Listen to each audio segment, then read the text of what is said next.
علماء کو برا بھلا کہنے والوں کی سزا۔ جو علماء کو برا بھلا کہتا ہے اس کے بارے میں دو خطرات ہر وقت موجود رہتے ہیں۔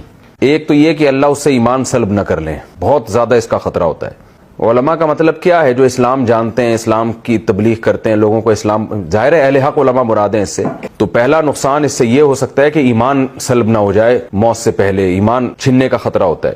دوسرا نقصان یہ ہوتا ہے کہ اولاد آپ کا احترام نہیں کرے گی۔ پھر جو علماء کو برا بھلا کہتے ہیں ان کی اپنی اولادیں ان کو نہیں مانتی ہیں، تو اگر آپ علماء کا احترام کریں گے تو آپ کی اولادیں آپ کے نقش قدم پہ چلیں گی اور وہ آپ کا احترام بھی کریں گی۔ وہ آپ کی اولادیں احترام نہیں کریں گی، آپ کی اولادوں سے دین نکلے گا۔ جب وہ اپنے باپ کو دیکھتی ہیں، ماں کو دیکھتی ہیں، اولادیں دیکھتی ہیں کہ یہ علماء کا احترام نہیں کرتے، تو ان کے دل سے بھی اسلام کی عظمت نکلتی ہے۔